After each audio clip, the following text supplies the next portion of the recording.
Assalamualaikum warahmatullahi wabarakatuh. Selamat pagi dan salam sejahtera untuk kita semuanya. Hamdan wa syukranillah, la haula wala quwata illa billah, amma ba'd. Bapak Gubernur Kang Ridwan Kamil beserta istri, jajaran Forkompinda, para guru, para siswa yang hadir maupun yang secara online, serta semua hadirin yang berbahagia.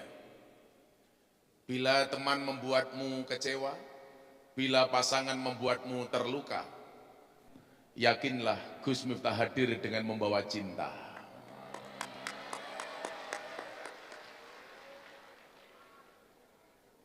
Naik gunung, minumnya susu. Hai warga Bandung, I love you.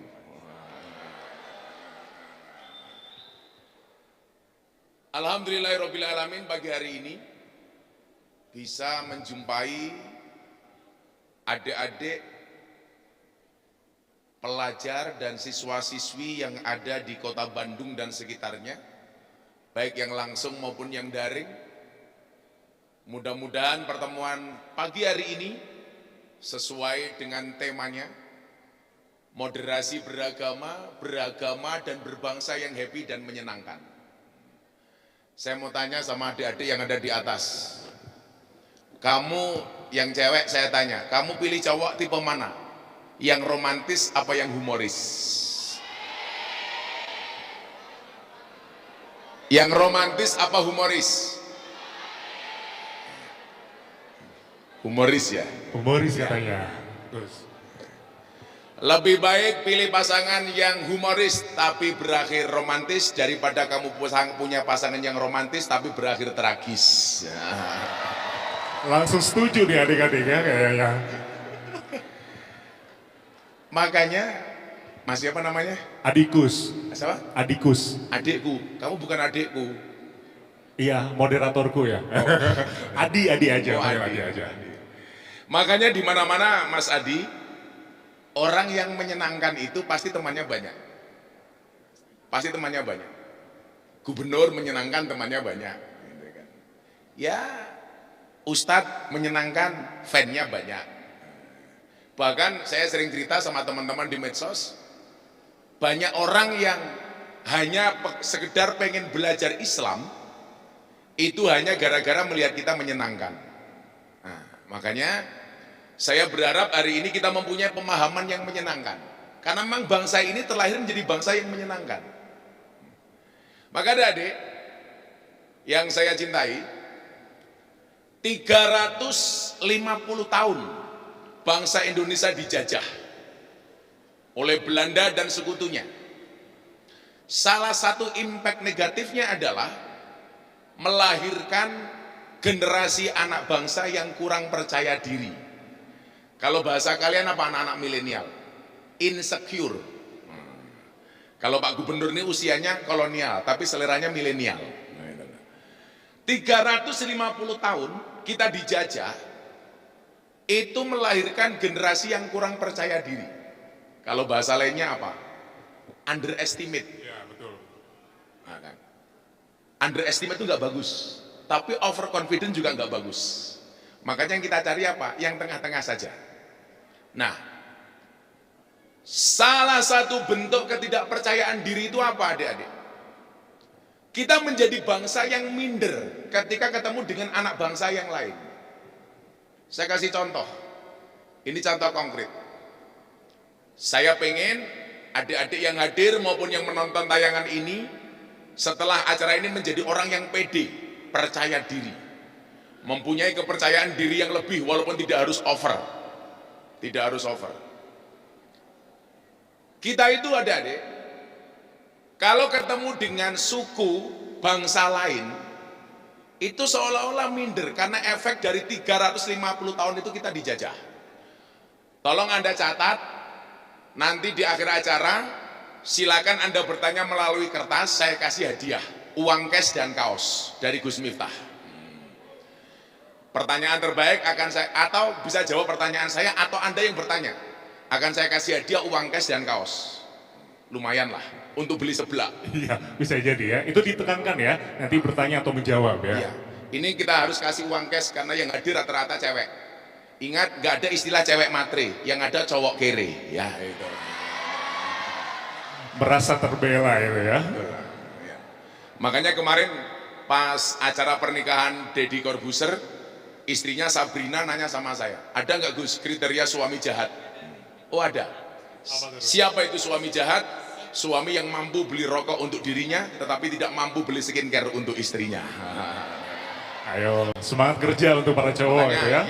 yang cowok-cowok itu harus ingat, cewek itu paling tidak suka satu, Apa tuh? cowok yang omong kosong. Betul? Dua, Dua, otak kosong. otak kosong, Dan yang ketiga, dompet kosong. lengkap sudah penderitaan itu ya. Makanya anak-anak ABG punya istilah, jatuh cinta pakai perasaan, merawatnya pakai penghasilan. Nah, bukti ketidakpercayaan diri kita apa? Bangsa ini, mohon maaf, kalau ketemu orang bule, tahu bule kan? Orang Eropa, orang Iya. bule, orang Amerika, yang ada di otak kita itu apa, Pak? Ini orang pintar. Jadi kita udah minder duluan. Begitu kita ketemu dengan orang-orang dari Belanda, dari Inggris, dari Eropa, dari Amerika, kita udah minder duluan. Karena seolah-olah orang bule itu pasti pintar. Padahal bule goblok itu juga banyak. Banyak. Buktinya Pak, saya beberapa kali mengislamkan orang ateis, itu hanya berangkat dari narasi yang kita bangun bisa mengalahkan apa yang dia pahami. Contoh, saya pernah mengislamkan seorang ateis dari Islandia, namanya Audur Linda. Dia waktu itu ikut orang Bandung yang dulu jualan, kebetulan ini sempat viral, jadi bintang tamu saya di TV. Siapa yang Odading itu siapa? Mengoleh, Yang duta kulinernya Kang Emil itu loh. Itu siapa? mengoleh odading. Mang siapa namanya? Mang Oleh. Iya. Yang dulu ada istilah. Ada londok ya, Weh? Oh, Ade Londok, Ade Iya. Londok. Odading, Odading. Iya. Kalau sekarang ada istilah. Apa? Dulu Odading, sekarang semangka. Dulu dianggap penting, sekarang bukan siapa-siapa. Hati-hati. Nah, waktu itu saya pengen mengatakan apa? Bahwa tidak semua bule itu cerdas gitu. Dia lihat penampilan saya seperti ini, dia tanya sama saya, "Who are you? Anda siapa?" Saya bilang Ustadz, dia nggak paham. Karena orang-orang Eropa itu nggak paham Ustadz itu apa. Akhirnya saya jawab, "I am Muslim teachers." Guru agama Islam. Dia baru ngeh kan. Kemudian apa? Dia gantian saya tanya, "And you?" "I am Audur Linda from Iceland, Islandia." "Usia kamu berapa?" 20 tahun. Lah saya tanya, "Agama kamu apa?" Dia bilang, "I am ateis, nggak percaya Tuhan." Saya tanya, "Kenapa kamu menjadi ateis?" Dia jawab, "Because God is nothing." Tuhan itu nggak pernah ada. Religion is fiction. Agama itu hanya fiksi. We are believe in science, not in God. Kami hanya percaya dengan ilmu pengetahuan, kami tidak percaya dengan Tuhan. Nah, saya mau syuting, mau masuk ke ruangan studio, dia tanya begini, "Boleh nggak saya tanya satu hal sama Anda?" "Apa?" "Kenapa perempuan dalam Islam itu begitu dipenjara?" kata dia. "Bentuknya apa?" "Pergaulannya dibatasi, harus nutup aurat pakai jilbab." Tolong ya adik-adik yang sudah pakai jilbab, tolong pertahankan. Ingat, cantiknya wajahmu hanya akan membuat laki-laki menatap, tapi cantiknya akhlakmu akan membuat laki-laki menetap.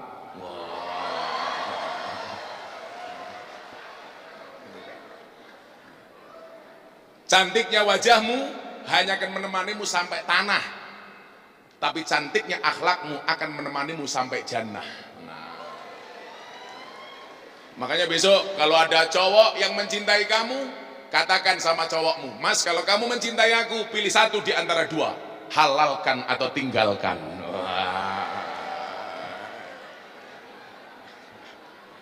Ya ini adik-adiknya semangat halal katanya ya, tapi bereskan dulu sekolahnya ya.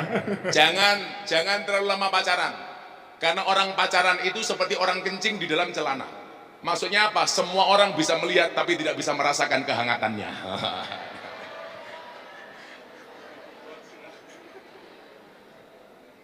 Nah, pertanyaan dia, ini mungkin nanti bisa jadi jawaban Ibu Gubernur ketika ketemu orang-orang yang model seperti ini. Kenapa perempuan itu dipenjarakan dalam Islam, harus pakai jilbab, tidak boleh disentuh sebelum dihalalkan? Karena ternyata yang namanya Audurlinda ini anak yang lahir dari hasil di luar pernikahan. Karena memang di Islandia itu menikah malah dianggap lucu. Jadi kalau orang seneng ya sudah, menikah saja itu. Enggak, mohon maaf, ya kawin saja. Pacaran enggak perlu menikah. Sehingga banyak anak yang lahir di luar pernikahan. Nah, kalau di Indonesia namanya MBA lah, married by accident. Nah, jawaban saya waktu itu apa? You know Queen Elizabeth, saya bilang, Anda tahu nggak Ratu Elizabeth? Oh, dia bilang, yes I see, saya tahu. Begitu terhormatnya Queen Elizabeth di mata orang Great Britannia, Inggris Raya, tidak semua orang bisa mendekat kepada Ratu Elizabeth. Apalagi kok salaman, mendekat lo nggak bisa. Maka harus melewati protokoler yang luar biasa. Nah, di mata kami umat Islam, perempuan itu jauh lebih mulia dibandingkan Queen Elizabeth. Makanya apa? Kami tidak sembarangan untuk bisa menyentuhnya. Kami tidak sembarangan untuk bisa mendekatinya. Karena kami menghormati mereka, kami dilarang untuk melihat auratnya. Maka kenapa aurat mereka harus ditutup? Cewek harus menggunakan jilbab, pakaiannya panjang dan lain sebagainya. Kenapa? Karena perempuan Islam bagi kami itu jauh lebih terhormat dibandingkan Ratu Elizabeth. Kang Adi tahu? Begitu saya mau masuk studio langsung dia bilang, sorry, I am sorry sir, dia bilang, I will to be a Muslim. Saya pengen menjadi orang Islam. Ketemu saya 10 menit akhirnya dia masuk Islam. Maksud saya apa? Tidak semua orang bule itu ya pinter gitu, biasa aja. Tapi kenapa kita kok kemudian tidak percaya diri ketemu orang bule? Makanya adik-adik kalau di Bandung ada orang bule, diajak ngomong saja. Bule-bule kambing, bule ayam, ajak ngomong aja nggak apa-apa itu. Bule. Oh bule ya. Bule itu ya. Satu. Kemudian yang kedua, bentuk ketidakpercayaan diri kita. Kalau kita ketemu, mohon maaf umpamanya, orang Cina, mindset yang ada di otak kita apa kan? Ini orang kaya. Sehingga seolah-olah kalau ketemu orang Cina, Cina itu pasti kaya, Bapak Ibu. Padahal mohon maaf, Cina kere itu juga banyak. Kalau Anda datang ke Singkawang umpamanya, di Kalimantan, itu kawan-kawan kita Cina jualan gorengan itu biasa. Ngamen pinggir jalan itu biasa. Tapi selama ini apa? Seolah-olah kalau kita ketemu orang Cina, itu kaya. Punya toko gitu. Punya toko, gambarannya wow. Gitu. Padahal Cina yang weh juga banyak, tidaknya wow. Gitu. Nah, satu lagi. Kalau kita ketemu orang Arab, apalagi pakai jubah, pakai serban diubel-ubelkan di kepala itu, yang ada di otak kita apa? Ini orang suci. Orang suci. Padahal tidak semua yang pakai jubah itu orang Islam. Saya pernah, Kang Emil, bawa teman jamaah umroh, dia sama sekali nggak pernah ibadah. Taunya kalau pakai jubah itu Habib. Begitu landing di Jeddah, dia lihat orang Arab pakai jubah, dia teriak, wow, orang Jeddah semuanya Habib. Kan kok? Gitu. Karena apa? Seolah-olah kalau pakai jubah itu suci. Nah, pertanyaannya adalah, kenapa kita mempunyai pemikiran seperti itu? Karena kita nggak percaya diri dengan kemampuan kita sendiri kan. Contoh, kalau soal ngomong pakaian orang Arab, budaya kita, nggak usah ngomong Indonesia lah, Jawa Barat saja. Ini kan keren gitu. Ini kan keren. Kita harusnya percaya diri dong dengan kearifan lokal yang kita miliki. Baru ngomong budaya loh ini ya, belum ngomong yang lainnya. Yang kemudian apa? Budaya di Jawa Barat ini umpamanya di tanah Pasundan itu banyak jauh yang lebih keren dibandingkan budaya mereka. Contoh soal pakaian. Coba saya mau tanya adik-adik sebelum saya lanjutkan. Tolong bedakan antara agama dengan budaya. Tolong dijawab dengan keras. Menutup aurat itu budaya apa agama? Betul, agama. Menutup aurat itu budaya apa agama? Mulai bingung. Perintah menutup aurat itu budaya, agama. Cara menutup aurat budaya apa agama? Budaya kan. Orang Arab ketika diperintahkan tutup auratmu, mereka menutup dengan menggunakan jubahnya. Begitu masuk kota Bandung, pertanyaan saya, apakah orang Bandung juga harus menutup aurat dengan menggunakan jubah? Jawabannya tidak. Makanya begitu masuk kota Bandung, boleh pakai jas, style kayak Kang Emil. Boleh pakai, ini namanya apa? Baju apa ini? Base cap ini. Base cap kayak kamu, kayak Adi. Boleh pakai baju batik kayak Bapak. Boleh pakai kaos. Kamu boleh pakai celana jeans, setan, demit, iblis. Boleh-boleh saja. Ayo. Boleh pakai sarung. Boleh pakai sarung. Mas Adi, yang saya pakai ini namanya apa? Sarung bukan ya ini? Oh, bukan. Celana. Adik-adik yang saya pakai ini namanya apa? Oh, jangan bilang kulot, masa kulot? Ini namanya tokrung, katok sarung. Kalau orang Indonesia bilang apa? Celana sarung. Dari depan kayak sarung, dari belakang kayak Celana. ini budaya. Dan kita nggak pernah percaya diri dengan budaya kita itu. Coba saya mau tanya lagi. Songkok yang dipakai sama Pak Gubernur, itu songkok nasional apa songkok Islam? Songkok nasional apa songkok Islam? Nasional. Berarti orang non-Islam boleh nggak pakai songkok? Ini namanya apa? Ikat. Ikat apa? Ikat Sunda. Pak. Ikat Sunda. Ini budaya apa agama? Budaya. Nah, ini baru ngomong Bandung saja, bentuk ikatnya macam-macam. Belum lagi ngomong Jawa. Coba, ini kalau saya pakai namanya apa? Belangkon. Belangkon. Ini kalau saya umroh haji kemarin sama Pak Gubernur, ketemu orang Arab pasti ditanya, mahada, ini apa? Saya bingung, belangkon bahasa Arabnya apa? Gitu. Akhirnya saya jawab, hada belangkon. Gitu kan. Dia tanya lagi, mahwa belangkon? Belangkon itu apa? Saya jawab, ina uroksi, wadahnya kepala. Gitu. Ini saja, kita jauh lebih unggul dibandingkan mereka. Makanya mohon maaf, pakaian mereka itu monoton. Ya di mana-mana pakai jubah. Di kebun kurma ya pakai jubah, nyopir taksi ya pakai jubah, apalagi ke kebun ya pakai jubah, pegawai imigrasi semuanya pakai jubah. Artinya baru dari satu pakaian saja kita sudah jauh lebih unggul dibandingkan mereka. Pertanyaannya adalah kenapa kita tidak percaya diri?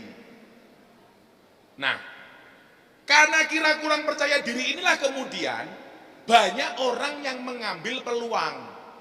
Wah, orang Indonesia ini nggak percaya diri. Mereka melihat apa yang kemudian bisa kita lakukan. Mereka melihat Indonesia ini bangsa yang seksi kan. Artinya apa? Kaya.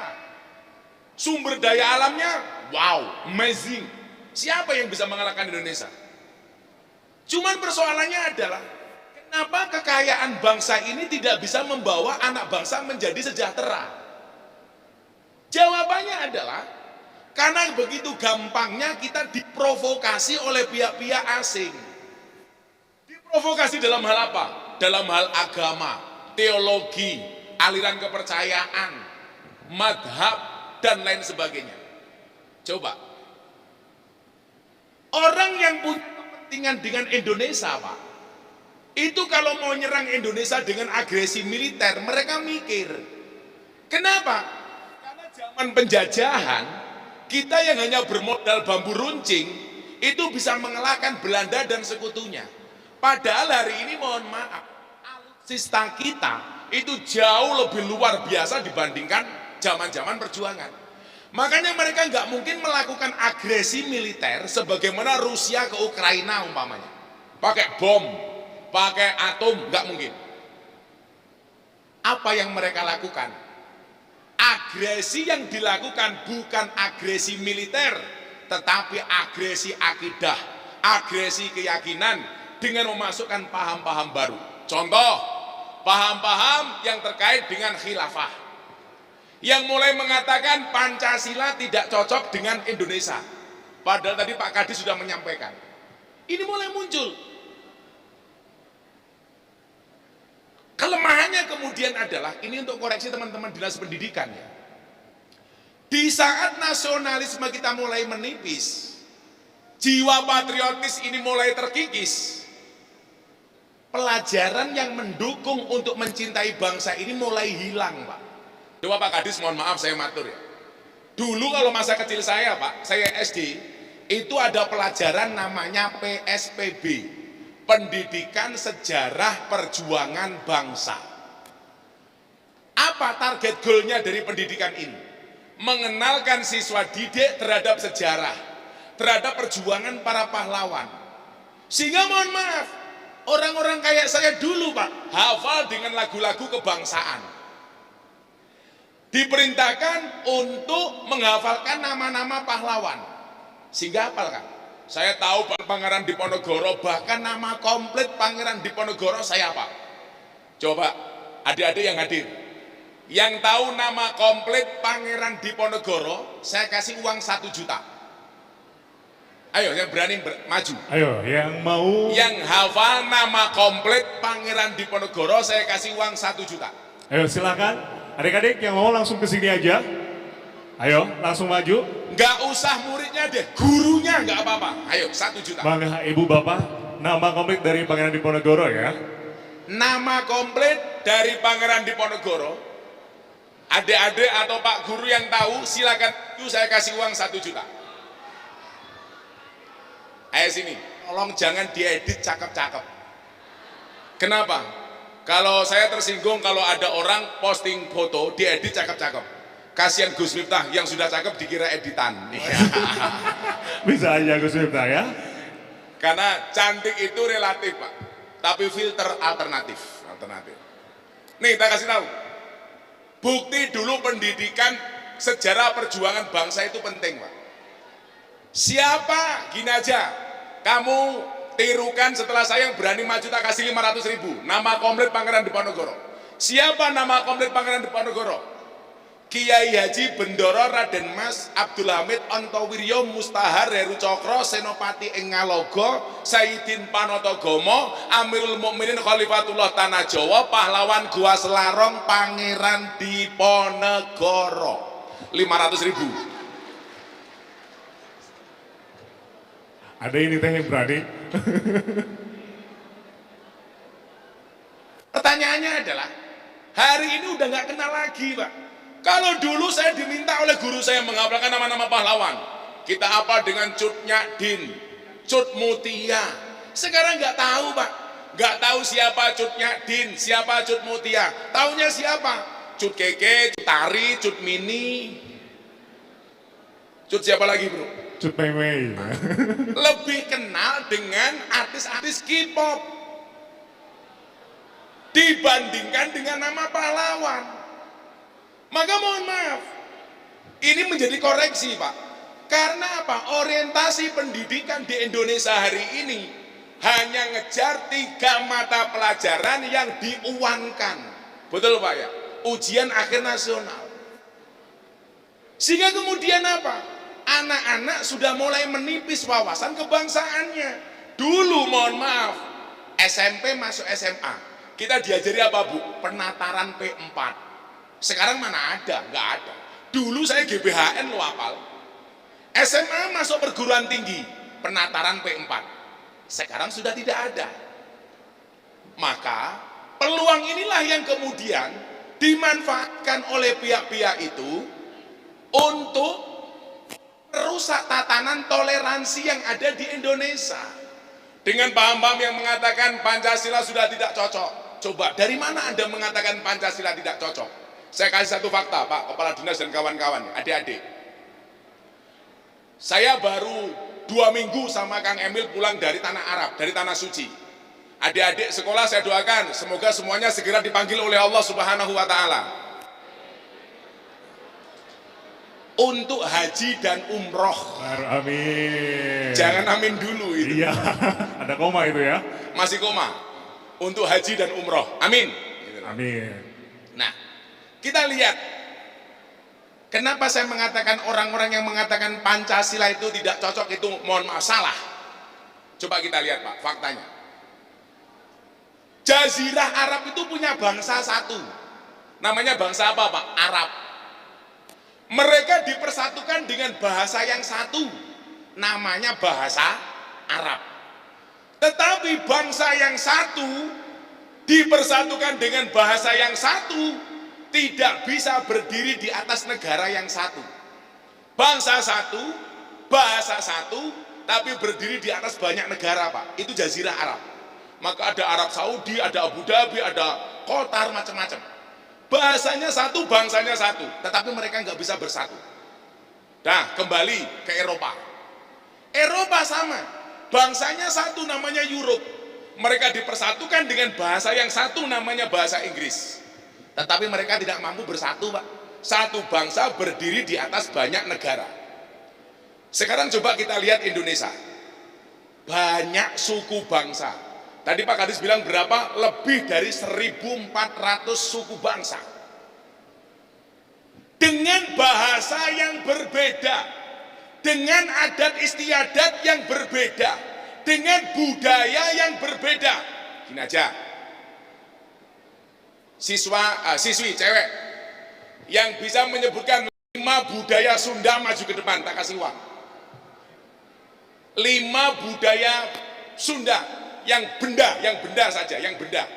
Karena ada benda, ada yang bukan benda kan? Ayo, yang benda, maju tak kasih uang, 300.000. Bukan ya? Enggak loh, lebar ya. 1, 2, 3. Nah. Ya, makasih. Kasih ya. Ya, silakan ya. Nah.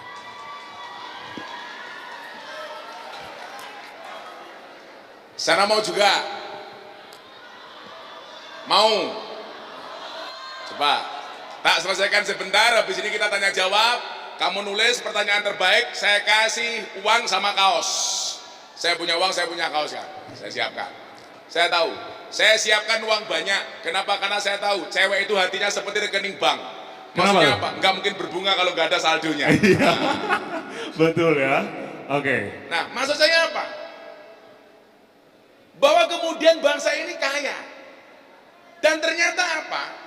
Segala keberagaman yang ada di Indonesia, walaupun kita berbeda adat, budaya, kearifan lokal, tapi mohon maaf, banyak suku bangsa tapi bisa berdiri di atas satu negara namanya Indonesia. Pertanyaannya adalah apa yang bisa mempersatukan perbedaan-perbedaan itu? Ternyata jawabannya adalah Pancasila. Maka kenapa kemudian kita mengatakan Bhinneka Tunggal Ika, berbeda-beda walaupun tetap satu jua. Kalau kita ngomong suku bangsa, Kang Adi, coba kita lihat, dari ujung Jawa Timur sampai Jawa Barat, berapa bahasa yang ada Pak Kadis? Di ujung Jawa Timur, itu namanya Banyuwangi. Punya suku namanya apa? Osing. Ngomongnya apa? Sun. Nyebrang dikit, ketemu siapa? Madura. Bahasanya Dormak Bu Abu. Ini kawan saya dari Madura itu banyak, rata-rata penjual sate. Bagi saya penjual sate itu lucu. Kenapa? Yang gerah orangnya, yang dikipasi satenya. Nyebrang lagi, ketemu mana? Surabaya. Jawa tapi kasar. Ke barat lagi, ketemu mana Bapak Ibu adik-adik? Jogja Solo. Bahasanya halus. Kulo panjenengan. Monggo. Ke barat lagi, sama-sama Jawa. Ketemu mana? Al Ngapakiun, bangsa Ngapak. Ngomongnya blekuduk. Banyumasan. Dari Kebumen, Tegal, Cilacap, Purwokerto, Banjarnegara, Purbalingga, dan sebagian Cirebon.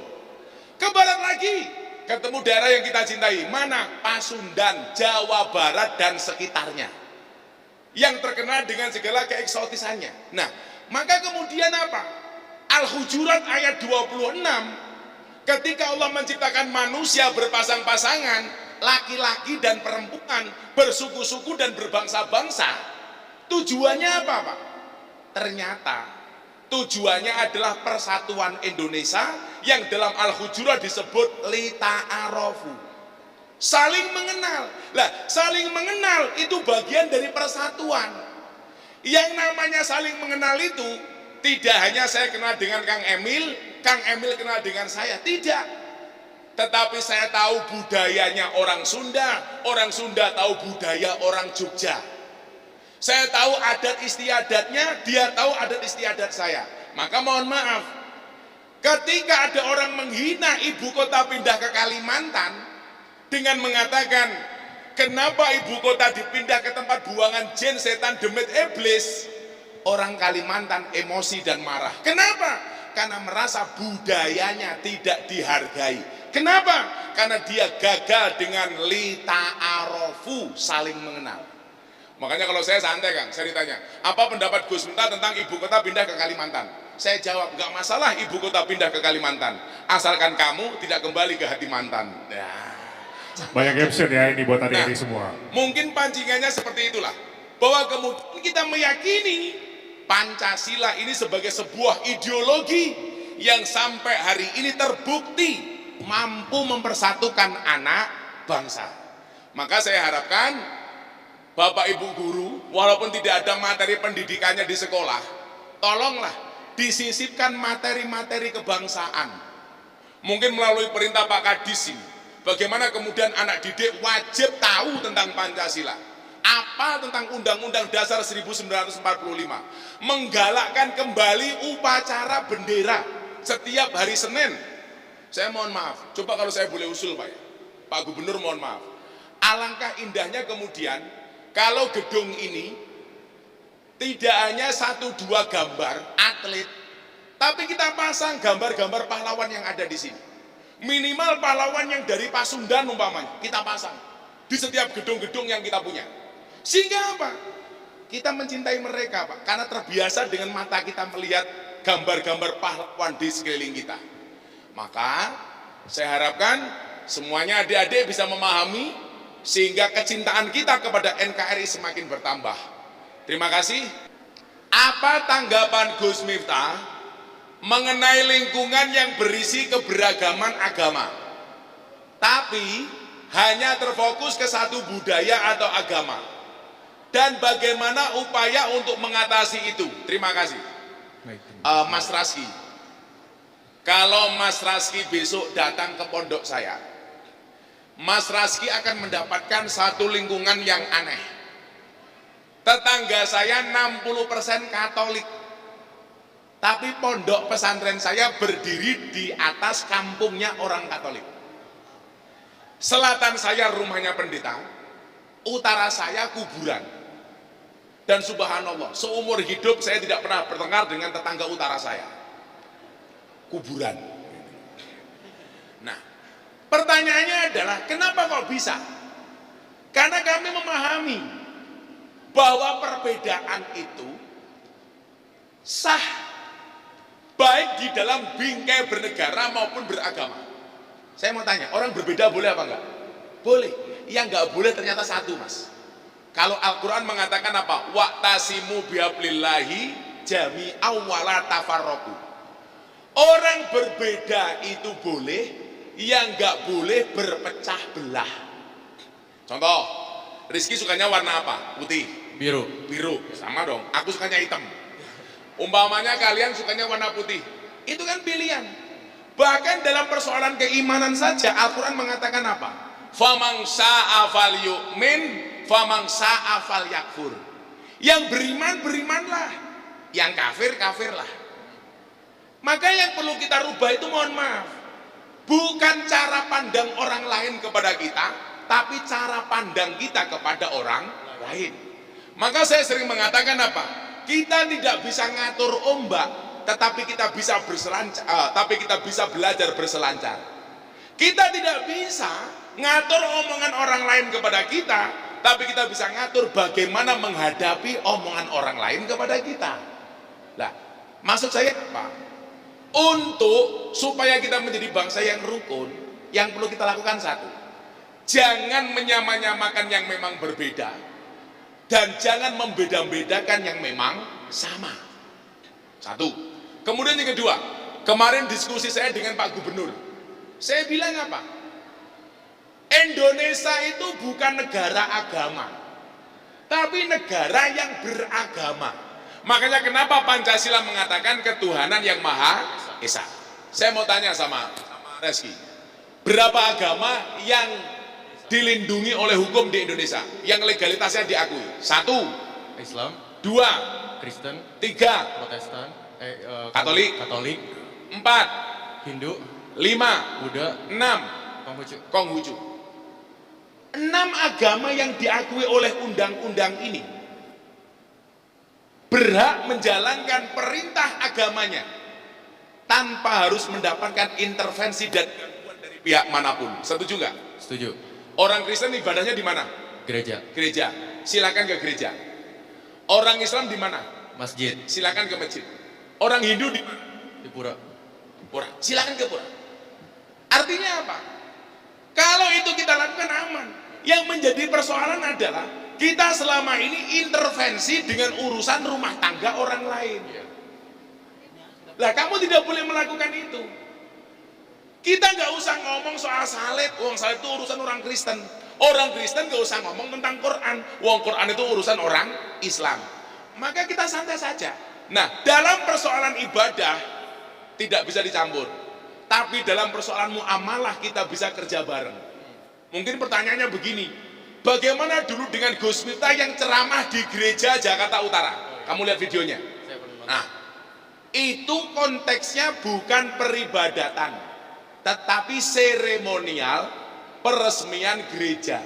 Saya diminta untuk ceramah kebangsaan supaya rukun antar umat beragama. Kamu tahu responnya apa? Gus Miftah dibilang kafir. Alasannya apa? Gara-gara masuk tempat ibadah agama orang lain. Padahal atas nama undangan. Saya bilang, Miftah kafir. Apa jawaban saya, Rasi?